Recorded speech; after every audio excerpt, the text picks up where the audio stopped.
Hello everyone, আসসালামু আলাইকুম and সবাইকে ঈদ মোবারক। যেহেতু আজকে কোরবানি, তো গরুটাকে বাসা থেকে বের করলো, যেহেতু কোরবানি দিবে তাই পাগুলো খুব ভালোভাবে বেঁধে নিতেছে। তো আমি আবার খেয়াল করে দেখলাম যে আমাদের পাশের বাসার গরুটাকে কোরবানি দিয়ে ফেলবে। তো এদিক দিয়ে আবার আমাদের হুজুর এসে পড়েছে, যেহেতু কোরবানি দিবে। তো কোরবানি দেওয়ার পর আমি আর আমার খালা শাশুড়ি একটু ঢং করতেছি ক্যামেরার সামনে। যেহেতু আমরা আমাদের খালা শাশুড়িদের বাসায় যাব, তো আমার শাশুড়ি রেডি হয়ে বাইরে বেরিয়ে একটু ঢং করতেছে।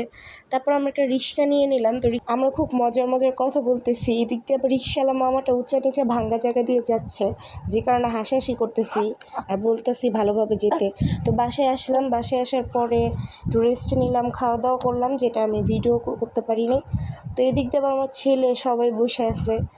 তো এই দিক দিয়ে আবার আমরা একটু ঢং করতেছি, আমার ছেলে ঘুমাই গেছে। তো আমার শাশুড়ি বলতেছে যে অনেক রাত হয়েছে, চলো চলে যাই। তো আমরা বাসা থেকে বের হয়ে গেছি, যেহেতু রাত্রে 9টা বাজে গেছে, আমাদের বাসায় গিয়েও রান্নাবান্না করতে হবে। একটা রিক্সাও পাই না, গলি পুরো ফাঁকা। তারপর আর কি, বড় একটা বস্তার ব্যাগটি আমরা হাসাহাসি করতেছি আর হাঁটাহাঁটি করতেছি। এদিক দিয়ে আমার শাশুড়ি বলতেছে ভিডিও করবো না। তো এদিক দিয়ে আমরা একটা রিক্সা পেয়েছি, তো আমরা যাইতেছি, তো হাসাহাসি করতেছি অনেকটাই।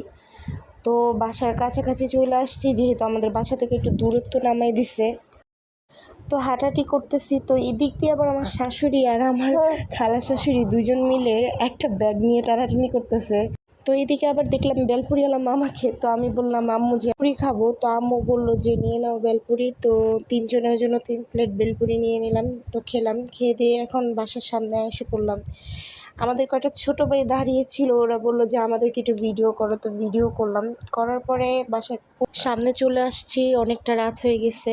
তো সবাইকে ভিডিওটা দেখার জন্য অনেক ধন্যবাদ। আল্লাহ হাফিজ, আবার দেখা হবে নেক্সট কোনো ভিডিওতে।